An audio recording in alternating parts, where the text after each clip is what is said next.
Lucio Fulci's The House by the Cemetery. Oh, this video will be gory indeed. Leave now.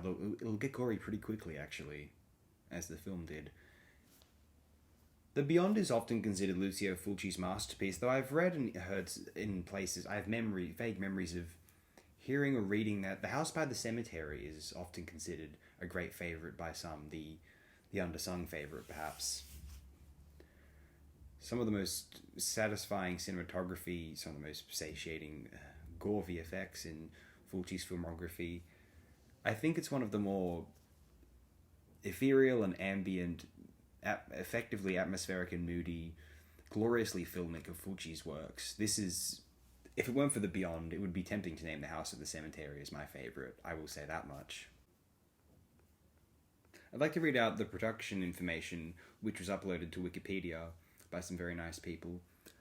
Fulci later claimed that after making The Black Cat and The Beyond that he wanted to make a film in tribute to H.P. Lovecraft without the film being based on one of his stories, but written as if it existed within the universe. I believe this was the case, otherwise we wouldn't be discussing them for a very H.P. Lovecraft Christmas. This is also the case for House by the Cemetery and...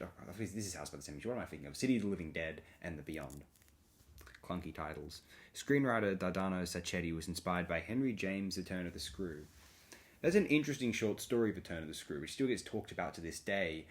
People still speculate over what's either the intent of the author or what we can glean. What's the great artistic or social takeaway from The Turn of the Screw? What's culturally underpinning in that storyline, that text? And I've actually discussed that text partially via the John Frankenheimer directed live television adaptation. I'm pretty sure it was live, from 1959, starring Ingrid Bergman. It's very strong if you're able to catch that particular film, that broadcast today. Sacchetti also stated the film was based on his own personal experiences as a child, being born in a large country house with a large dark basement, and at age 9 he had to cross a cemetery at night. In his biography, Fulci spoke negatively about Sacchetti's contributions as a screenwriter, saying that The House by the Cemetery was derivative of scenes from The House That Screamed. That's a 1969 film from, what's his name, Narciso Serrador? Narciso Ibanez Serrador. That's worth checking out, by the way.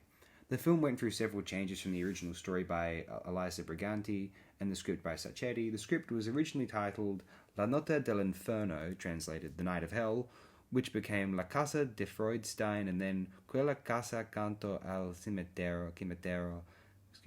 Sacchetti's script was revised by Fulci and Giorgio Mariuzzo. Mariuzzo claimed he worked as a script doctor, slightly changing work, stating that Sacchetti's scripts were often too short. Sacchetti commented on this, stating that Mariuzzo always intervened afterwards, either because I had to leave to work on another film or refused to make those changes that Lucio demanded. That was the reason for our arguments.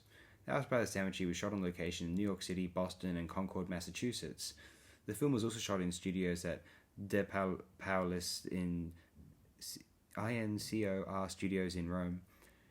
Shooting the film took 8 weeks between 16th of March and May 1981. The film was made on a budget of approximately 600 million Italian lire, despite the credits stating that the special makeup effects were provided by Ginetto De Rossi and Mauricio Trani. Only Trani worked on the film.